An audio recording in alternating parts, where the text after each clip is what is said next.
Eu tenho tantas coisas a cada semana que eu gostaria de dizer a vocês. Não vou dizer todas elas esta manhã, mas eu vou chegar perto. Obviamente, nós estamos aqui em obediência ao nosso Senhor, estamos aqui porque Ele nos deu ordens, não de alguma forma esotérica e pessoal, não por meio de alguma visão ou sonho, não porque ouço vozes do céu, eu não, mas porque tem uma Bíblia, e a palavra de Deus é a mesma palavra de Deus. A Grace Church é definida por seu compromisso com a Sagrada Escritura. Para os verdadeiros cristãos, a Bíblia é o nosso maior tesouro. É mais precioso para nós do que o ouro, do que muito ouro fino. É mais doce para nós do que o mel do favo de mel. Podemos dizer, como o salmista no Salmo 119, pelo menos meia dúzia de vezes: quanto amo a tua lei, é a minha meditação todo o dia. Quanto amo a tua lei. O apóstolo Paulo diz que aqueles que pertencem a Deus possuem o amor à verdade. João registra que aqueles que amam o Senhor guardam os seus mandamentos.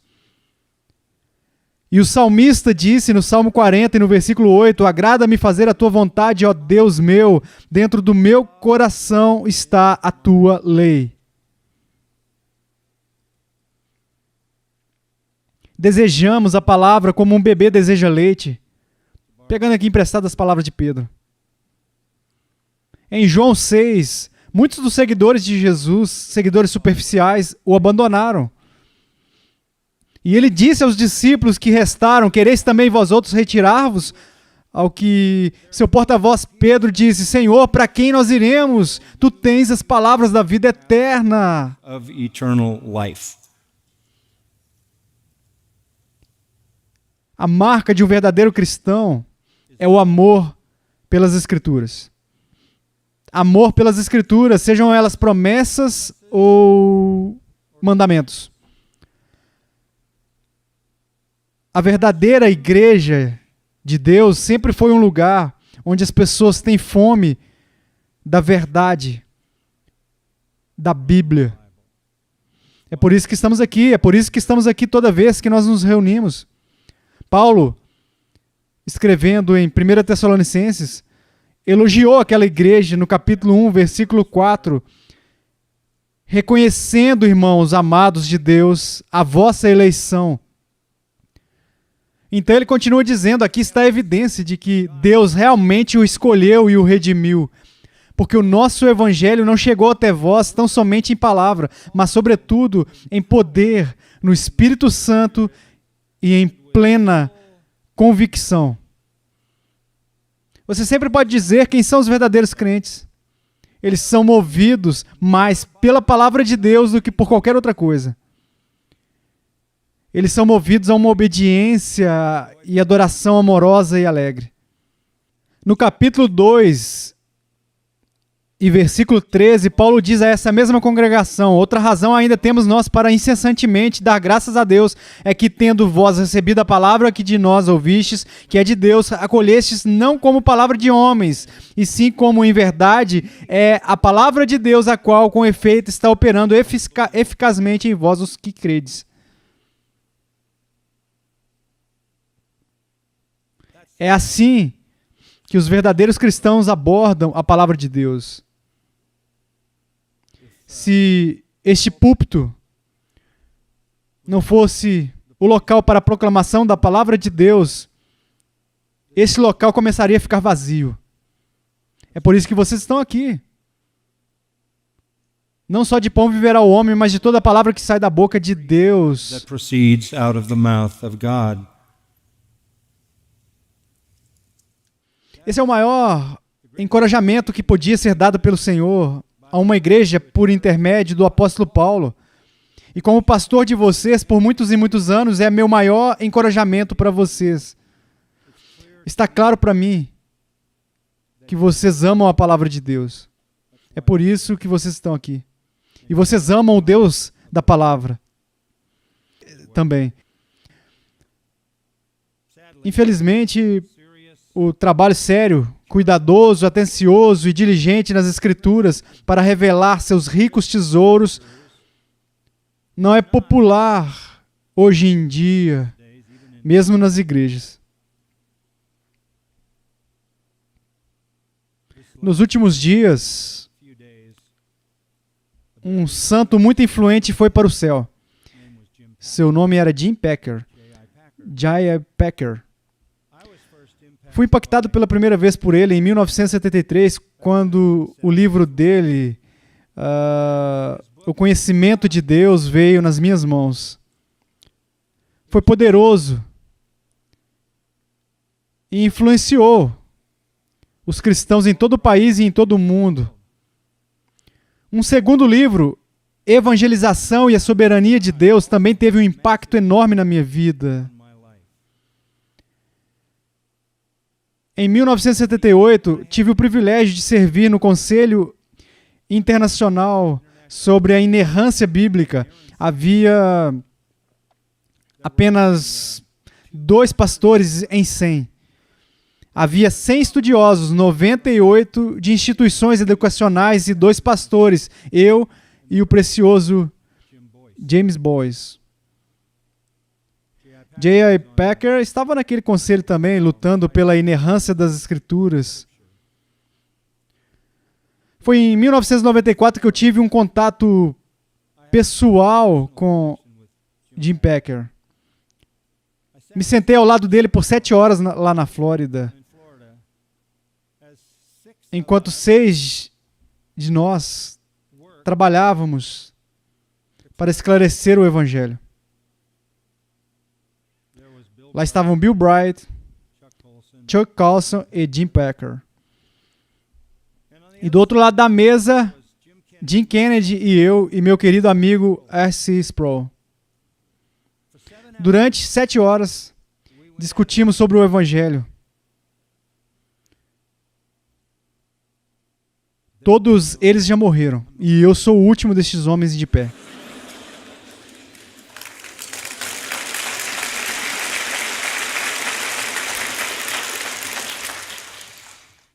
E este era um grupo notável de homens. Jim Packer, ele morreu aos 93 anos. Jim Packer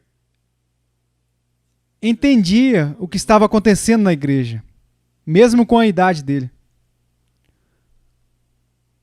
Ouça o que ele escreveu no prefácio de O Diretório Cristão. O Diretório Cristão foi escrito por Richard Baxter em 1600, um puritano. Em sua introdução, Packer caracterizou o evangelicalismo da seguinte maneira: egocêntrico, bobo, simplista, degenerado, enfeitiçado sem sentido, que é tudo o que o mundo enxerga quando assiste programas de TV religiosos ou olha diretamente para a comunidade professa evangélica. Packer continuou dizendo: nossos procedimentos, como ter uma família maravilhosa,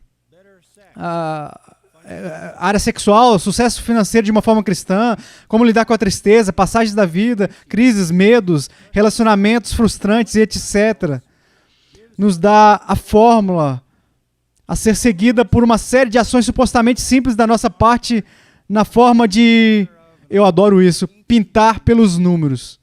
Uma pintura por números. Ele comparou isso ao grande trabalho de Richard Baxter. E ele havia escrito seu doutorado e dissertação em Oxford sobre Baxter. E Baxter foi quem disse que eu prego como um moribundo para moribundos.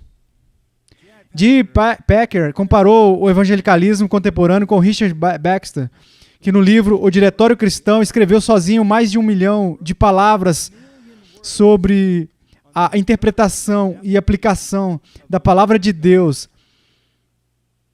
Packer disse, esse livro é um alto nível de sabedoria baseada na Smart Bible teologicamente integrada com clareza infalível e intacta que é deslumbrante para a mente.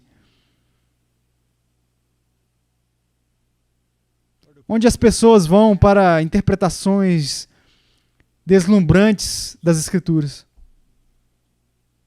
Onde elas procuram um ensino bíblico altamente preciso, inteligente, teologicamente rico, sólido, integrado, claro e deslumbrante em sua veracidade. Meu outro amigo, R.C. Sproul, morreu em dezembro de 2017 e disse, nossa cultura está inserida na mediocridade orgulhosa. Isso deveria ser óbvio para todos. Ele disse, embora ainda existam mentes acadêmicas trabalhadoras em ciência e tecnologia e pesquisadores fazendo um trabalho árduo e tedioso nos campos, a cultura em geral se contentou com o que é rápido e barato. Música lixo, arte lixo, pensamento lixo. A nossa cultura é facilmente satisfeita e entretida. Excelência, verdade e beleza verdadeira são a grande triade de virtudes que agora são substituídas por gracejos, atração e fofura. R.C. disse, obtemos mediocridade porque a queremos. Na verdade, ansiamos por isso. Paulo previu que isso aconteceria, que haveria um tempo em que os homens teriam comichãos nos ouvidos. Há muito disso agora. Há claramente uma tendência para eliminar o transcendente, para eliminar o bíblico, para eliminar o teológico, a profunda e exigente verdade das Escrituras e alimentar as multidões famintas da mediocridade com uma mensagem medíocre e uma pregação medíocre para que a igreja aceite e legitime a superficialidade que as pessoas desejam. O cristianismo da cultura pop serve muito bem aos descrentes.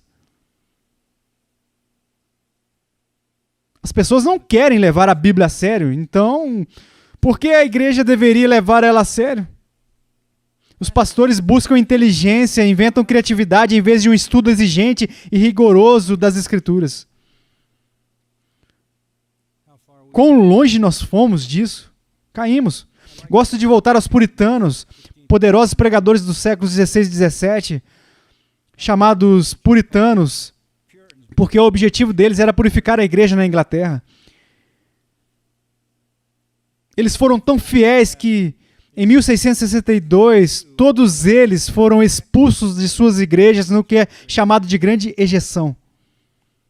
Existem todos os tipos de histórias de como eles foram executados por causa da fidelidade deles à palavra de Deus, sendo proclamada em um ambiente religioso que não tinha interesse nisso. Eu quero fazer uma última homenagem a Jimmy Packer em memória dele. Eu quero citar algo que ele escreveu. Não parece possível negar que os puritanos eram mais fortes, exatamente onde os cristãos evangélicos de hoje em dia são mais fracos.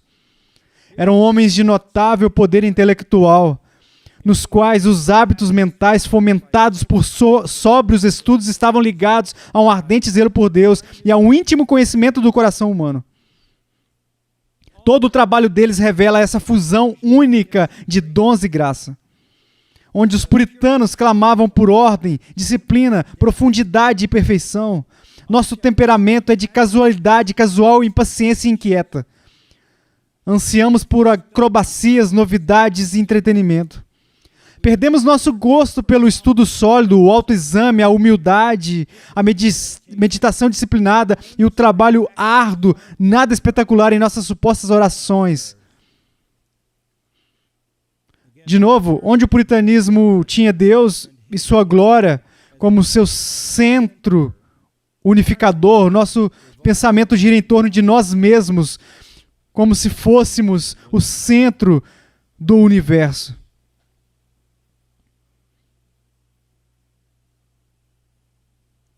Esse é o tipo de pregação popular hoje em dia. Não é de se admirar, diz ele, tantas conversões declaradas caírem, desviarem. Então, ao ensinar sobre a vida cristã, nosso hábito é retratá-la como um caminho de sentimentos emocionantes, em vez de uma fé ativa e de interrupções sobrenaturais, em vez de uma justiça racional. E ao lidar com a experiência cristã, nos demoramos constantemente na alegria, na paz, na felicidade e na satisfação, sem equilíbrio para o descontentamento divino de Romanos 7.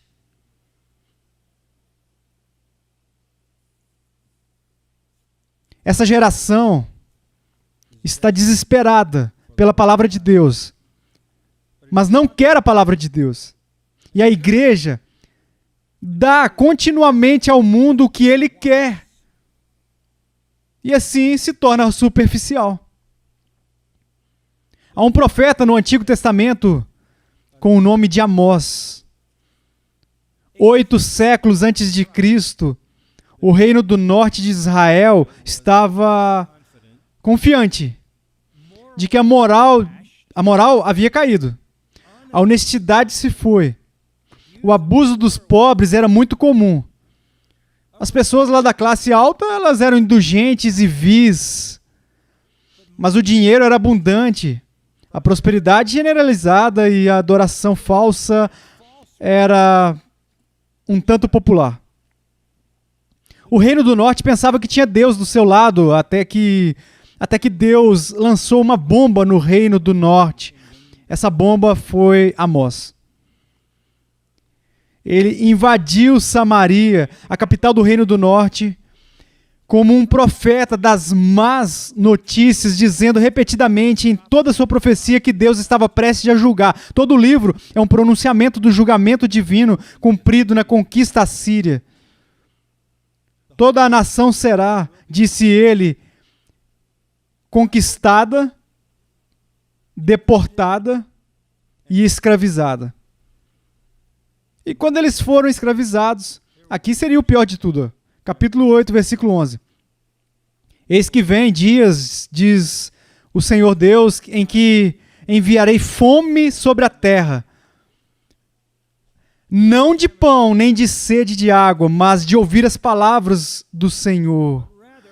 Andarão de mar a mar, e do norte até ao oriente, correrão por toda parte, procurando a palavra do Senhor, e não a acharão.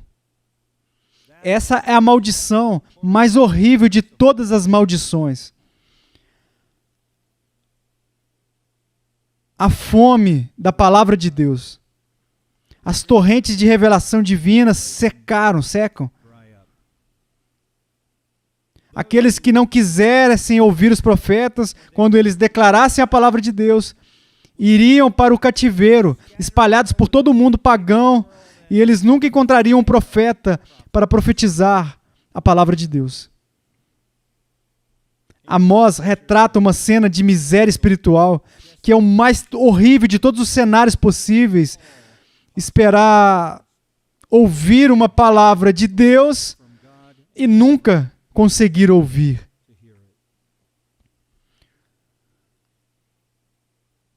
Para nós, parece que a palavra de Deus está se tornando mais escassa.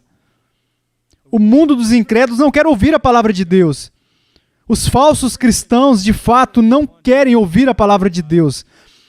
Eles querem tudo, menos as Escrituras, e em muitos casos eles estão conseguindo até mesmo nas chamadas igrejas. Aqueles que defendem ou sustentam o fato de que a Bíblia é a revelação divina de Deus, aqueles que são sóbrios, sérios, estudantes diligentes e pregadores das Sagradas Escrituras, aqueles que estão sendo fiéis não são honrados tanto quanto são ridicularizados.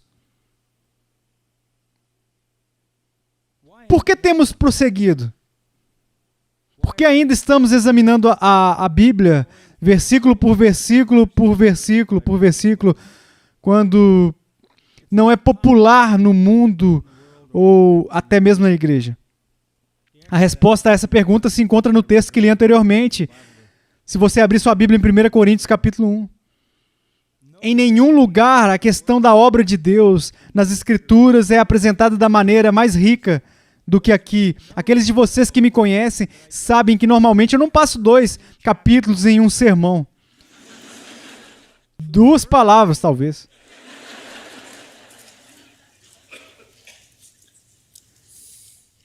Mas o texto que eu li para vocês do capítulo 1, versículo 18 e 2, versículo 16, é sobre sabedoria divina.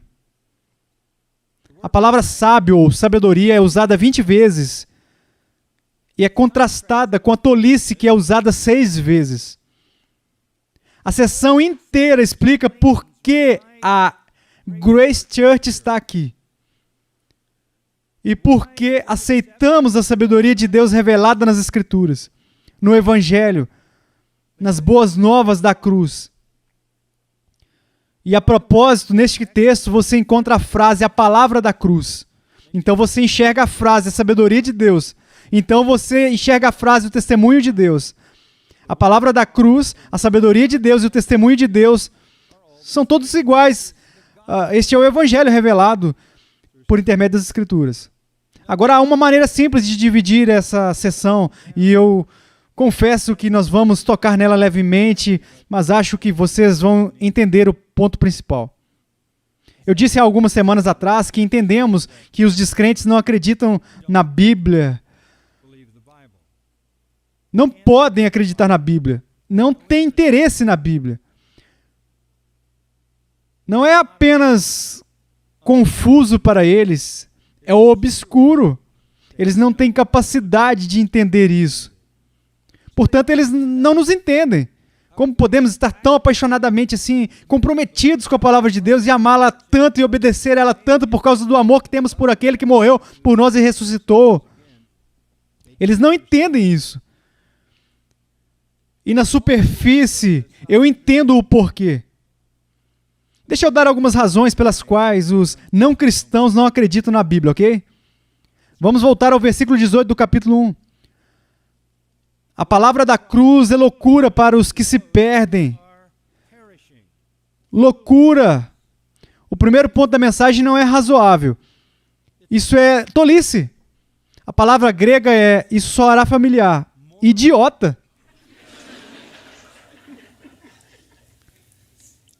É estúpido, sem sentido. A ideia de que Deus, o único Deus verdadeiro e eterno, se tornou um homem judeu, viveu em Israel, foi rejeitado pelo seu próprio povo, crucificado pelos romanos, ressuscitou dos mortos e é o único Salvador do mundo, foi irracional. Isso é o que os primeiros cristãos pregavam em todo o mundo romano. O judeu crucificado, rejeitado por seu próprio povo e rejeitado pelos romanos e executado como um criminoso comum, é o Deus eterno e Salvador do mundo. Isso é simplesmente irracional. Isso é tolice. Como que você convence alguém disso? Se coloque na posição de um crente lá no primeiro século, indo para o mundo gentil e dizendo: eu quero falar a vocês sobre um homem chamado Jesus, que é Deus encarnado, ele nasceu na pobreza absoluta, colocado em uma manjedoura, viveu em um indefinido chamado lá de Nazaré, um lugar indefinido, foi totalmente rejeitado por sua própria nação, como um falso Messias, entregue aos romanos e executado. E ele é o Deus eterno e o único Salvador. E ele vai reinar sobre a terra. E o seu reino será eterno. Isso é loucura. Sua mensagem não é razoável, é irracional. Veja o versículo 19. Sua verdade também é inatingível. Versículo 19. Pois está escrito, destruirei a sabedoria dos sábios e aniquilarei a inteligência dos instruídos. Onde está o sábio? Onde o escriba? Onde o inquiridor deste século? Porventura não tornou Deus louca a sabedoria do mundo? Então este versículo é importante, visto como na sabedoria de Deus o mundo não o conheceu por sua própria sabedoria, aprove a Deus salvar os que creem pela loucura da pregação. Agora deixa eu dar uma visão geral disso aqui. É o versículo 19, onde começamos, e é uma citação de Isaías 29:14. Isaías havia dito que quando Senaqueribe, o rei assírio, estava ali ameaçando o reino do sul de Judá, Isaías disse que a libertação viria para Judá. Mas essa libertação não viria pela sabedoria dos líderes, não viria pela sabedoria dos sábios de Judá, não viria por causa da força deles, não viria por causa da astúcia deles ou por causa da artimanha.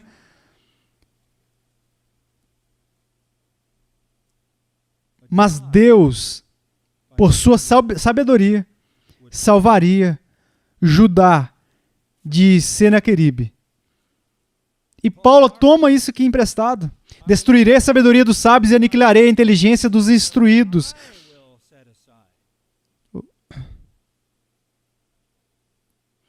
É Deus quem liberta. E sem Deus libertando, não há libertação. Não pode vir dos sábios, homens sábios. Veja o versículo 20. Isso também alude a algumas passagens de Isaías. Onde está o sábio? Onde o escriba? Onde o inquiridor deste século? Porventura não tornou Deus louca a sabedoria do mundo? Se chamassem todos os supostos sábios conselheiros de Israel, eles seriam tolos. Todos os sábios conselheiros do judaísmo, eles eram tolos. Todos os sábios conselheiros de qualquer nação, qualquer povo, em qualquer nível, e eles são tolos. O que quer dizer que por mais espertos e inteligentes que eles possam pensar que são, como Romanos 1, dizendo ser sábios, eles são tolos, eles não podem alcançar a verdade. Isso é o que o versículo 21 resume. Na sabedoria de Deus, o mundo não o conheceu por sua própria sabedoria. Você não pode chegar a Deus por meio da sabedoria humana. Então, repito, entendemos, compreendemos a palavra da cruz, o evangelho é inatingível, é irracional, é inatingível. Você não pode chegar lá sozinho. Então, em terceiro lugar, o apóstolo Paulo diz que suas afirmações são realmente pouco atraentes. Elas são, de fato, pouco atraentes. Elas não são o que as pessoas procuram. Veja o versículo 22. Porque tanto os judeus pedem sinais, como os gregos buscam sabedoria. Mas nós pregamos a Cristo crucificado, escândalo para os judeus, loucura para os gentios. Vocês estão vendo o verbo pedir e o verbo buscar? Os judeus estão procurando por um sinal. Lucas 11:16. Mostra-nos um sinal do céu, disseram eles. Eles queriam um grande sinal. Eles queriam, eu acho, um sinal no céu. Um sinal de que Jesus era o Messias, que ele tinha vindo para cumprir a promessa messiânica que conquistaria todos os inimigos de Israel e estabeleceria seu glorioso reino em Jerusalém, e Israel iria ser elevado. Em Mateus capítulo 12, Jesus confrontou esse desejo de um sinal, por um sinal. Mateus capítulo 12, versículo 38. Então alguns escribas e fariseus replicaram: Mestre, Queremos ver de tua parte algum sinal. Ele, porém, respondeu: uma geração má e adúltera pede um sinal, mas nenhum sinal lhe será dado, senão o do profeta Jonas. Porque assim como esteve Jonas 3 dias e 3 noites no ventre do grande peixe, assim o Filho do Homem estará 3 dias e 3 noites no coração da terra.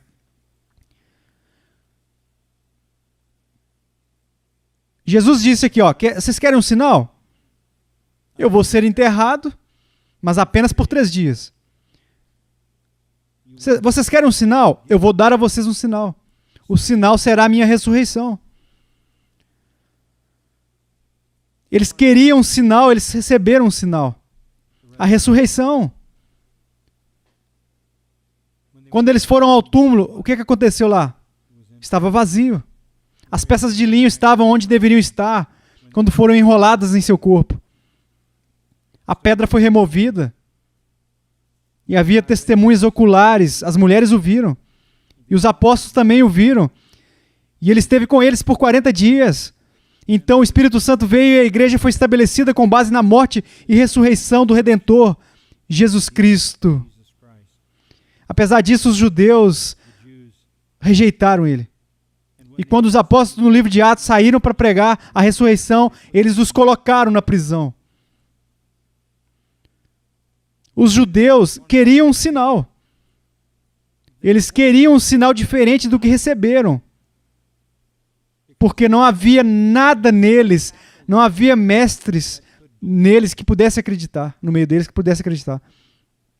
Era muito contrário às expectativas deles. Por outro lado, os gregos buscavam sabedoria. Essa é uma frase simples, mas se você voltar e olhar para a filosofia grega, você vai descobrir que é um tanto intrincada, complicada, profunda. A oratória era uma grande parte disso. Colocava as pessoas em uma espécie de labirinto mental com sua erudição. Conceitos esotéricos era o que atraía os gregos. Eles riram de um Deus que foi crucificado pelos romanos. A coisa toda era totalmente, simplesmente ridícula para os judeus e para os gregos. Então existem algumas barreiras aqui. O evangelho, a palavra da cruz é irracional. É inatingível.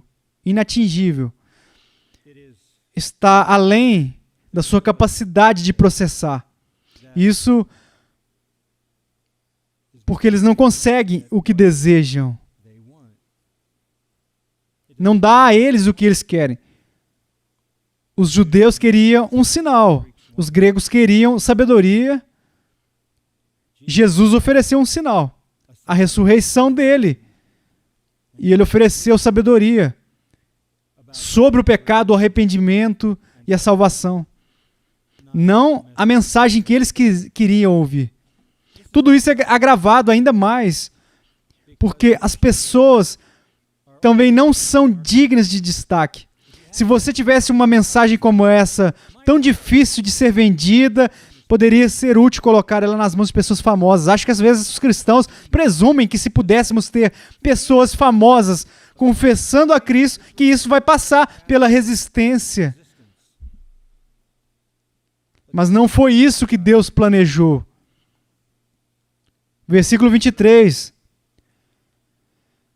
Pregamos a Cristo crucificado, escândalo para os judeus, loucura para os gentios. Versículo 25. A loucura de Deus é mais sábia do que os homens, e a fraqueza de Deus é mais forte do que os homens. Então, como vamos superar isso? Veja o versículo 26 a 28. Reparai, pois, na vossa vocação, visto que não foram chamados muitos sábios segundo a carne, nem muitos poderosos, nem muitos de nobre nascimento. Pelo contrário, Deus escolheu as coisas loucas do mundo para envergonhar os sábios. Escolheu as coisas fracas do mundo para envergonhar as fortes. E Deus escolheu as coisas humildes do mundo e as desprezadas e aquelas que não são, para reduzir a nada as que são. Nem muitos, 3 vezes. Nem muitos, nem muitos, nem muitos.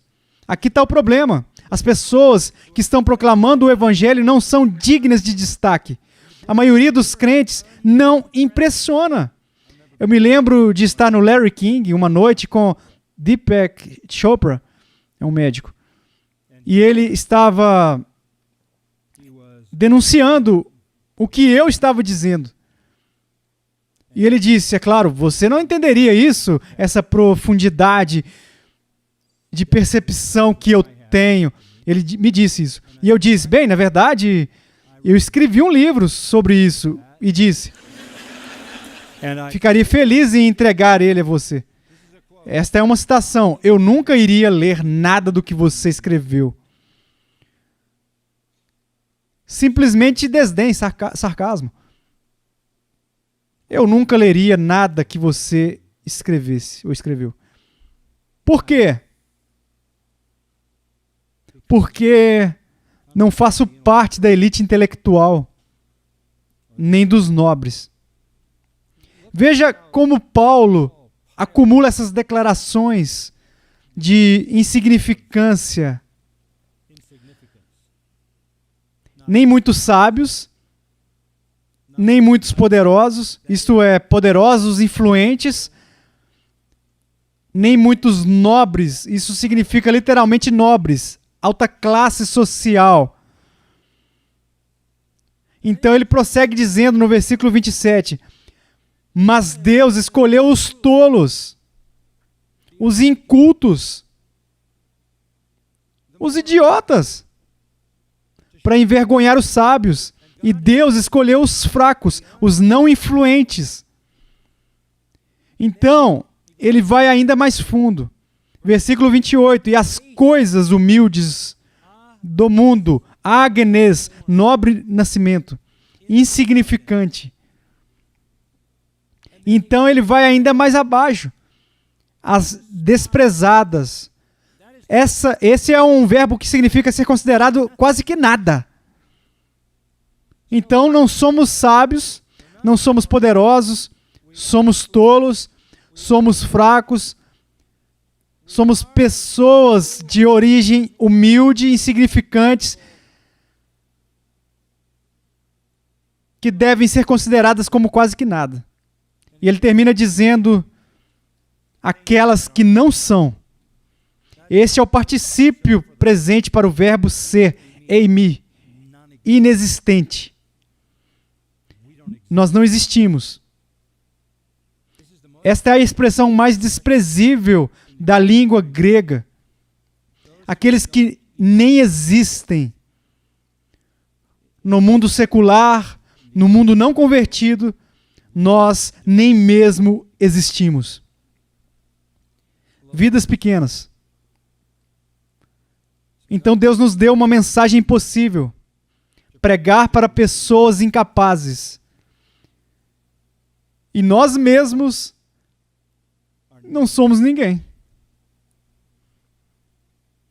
Bem, você diz, existem alguns pregadores muito eficazes, não existem? Existe. Alguns dos ninguéms são eficazes na pregação deles. Mas veja o capítulo 2, versículo 1. Eu, irmãos, quando fui ter convosco, anunciando-vos o testemunho de Deus, não fiz em ostentação de linguagem ou de sabedoria. Portanto, aqui está o quinto problema. Os pregadores estão fora de moda. Os pregadores estão fora de moda. E então são essencialmente inaceitáveis.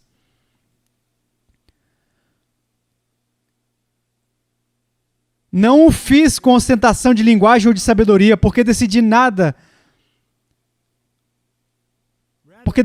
saber entre vós, senão a Jesus Cristo e este crucificado. E foi em fraqueza, temor e grande tremor que eu estive entre vós. A minha palavra e a minha pregação não consistiram em linguagem persuasiva de sabedoria, mas em demonstração do Espírito e de poder.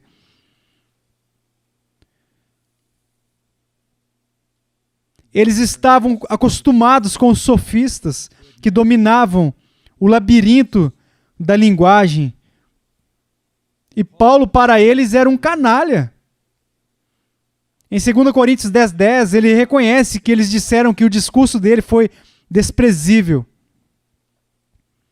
Ele carecia da sofisticação mental, da complexidade filosófica, da astúcia esotérica de palavras persuasivas de sabedoria.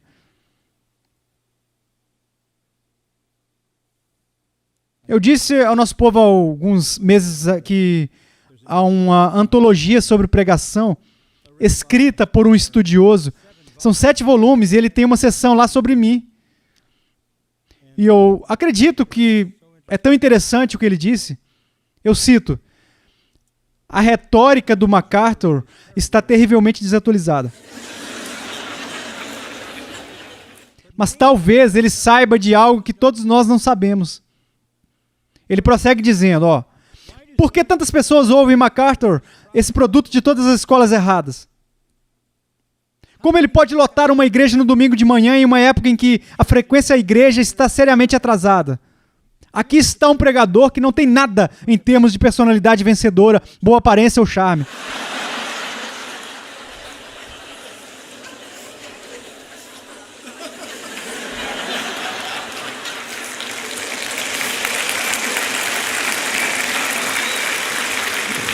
Ele ainda não acabou.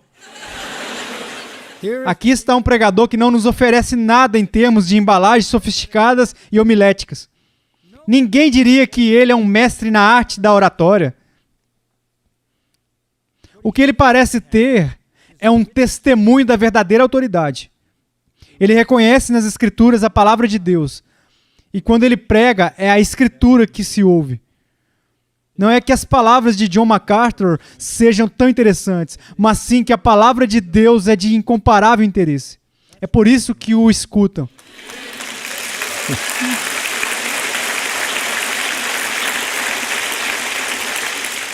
Eu gosto da parte sobre nenhuma personalidade vencedora, boa aparência ou charme. Mas ele está dizendo o que Paulo está dizendo, não está? A mensagem é ofensiva. E o pregador é totalmente insignificante. Uma mente caída não pode superar tudo isso. A sabedoria do homem reconhecidamente pode fazer coisas incríveis, ciência, tecnologia, genética, medicina, indústria, artes, cultura, todos os tipos de coisas. A sabedoria do homem não levará a Deus. O evangelho não está disponível. Sem disponibilidade. Essa sabedoria é muito alta. Está em outra esfera. Está em outra dimensão. Bem, você diz, como é que alguém fica sabendo disso? Volte ao final do capítulo 1.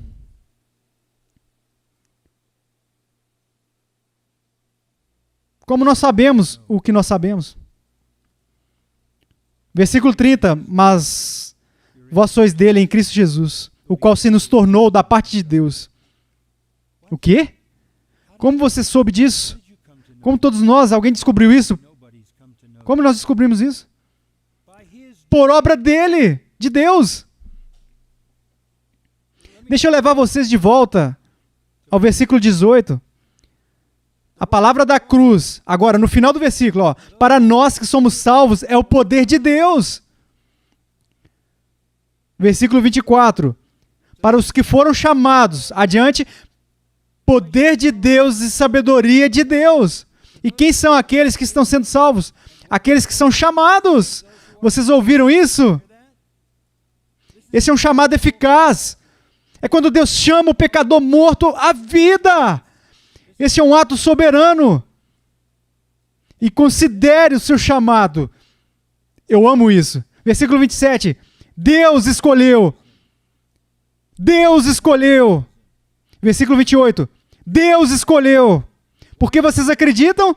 Porque vocês foram escolhidos e foram chamados com o chamado eficaz da morte para a vida. É por isso que o versículo 29 diz: a fim de que ninguém se vanglorie na presença de Deus, mas vós sois dele em Cristo Jesus. Versículo 31, final, glorie-se no Senhor. Não somos mais espertos do que ninguém. Não somos mais espirituais, não somos pessoas melhores. Somos tão miseráveis quanto todo e qualquer pecador. Mas nós fomos escolhidos. Então fomos chamados. Então estamos sendo salvos. Soberanamente e sobrenaturalmente. Se você está no reino, não é porque teve mais sabedoria do que as pessoas que não estão. É porque você foi escolhido, foi chamado e foi salvo. Então, Paulo diz: eu não preciso vir com linguagem persuasiva de sabedoria. Eu simplesmente venho pregando a Cristo e Ele crucificado. E baseado em ouvir o Evangelho, Deus salva aqueles que Ele escolheu. Então a minha mensagem, a minha pregação são em demonstração do Espírito e de poder. Versículo 5. Para que a vossa fé não se apoiasse em sabedoria humana, e sim, o quê? No poder de Deus. O que aconteceu? Deus veio a nós com poder e nos deu vida após a morte.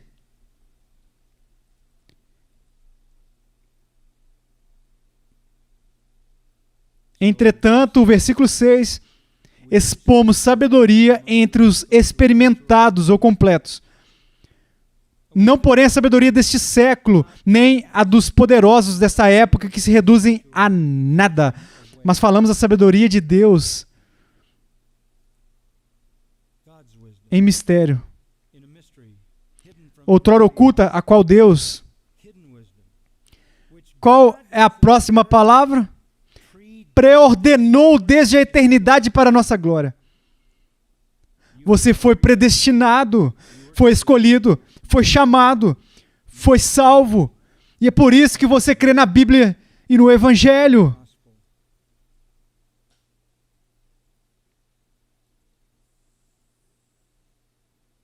Paulo continua dizendo que foi o Espírito Santo que nos revelou.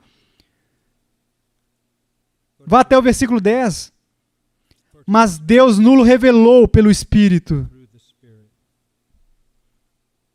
Como conhecemos a verdade do Evangelho? Como sabemos coisas que os olhos não viram, nem os ouvidos ouviram, coisas não disponíveis por meio de qualquer faculdade humana empírica? Como sabemos das coisas que nunca entraram no coração do homem? Elas não são empíricas nem intuitivas. Como sabemos tudo o que Deus preparou para aqueles que o amam? Para nós, Deus as revelou por meio do Espírito. Portanto, aqui você entende toda a gama da redenção. Você é predestinado, você é escolhido, você é chamado, você é salvo e a você é concedida a sabedoria de Deus. No versículo 14 ele diz: o homem natural não aceita as coisas do Espírito de Deus porque eles são loucura e não pode entendê-las, porque elas se discernem espiritualmente e ele está espiritualmente morto. Mas ele concluiu no versículo 16, nós porém temos o quê? A mente de Cristo. Isso não é incrível? Conhecemos os pensamentos do nosso Senhor, porque o Espírito está em nós. Temos uma unção de Deus, diz João. Não precisamos de mestres humanos, temos uma unção de Deus. Essa unção é o Espírito Santo e Ele nos ensina todas as coisas.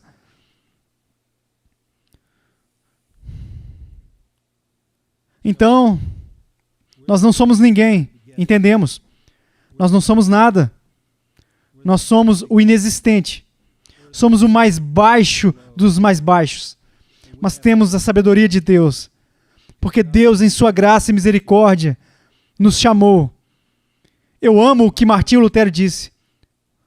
O homem é como uma estátua de sal, como a esposa de Ló. Sim, Lutero disse, um tronco ou uma pedra, como uma estátua sem vida que não usa olhos nem boca, nem sentido, nem coração. Até que seja regenerado pelo Espírito Santo.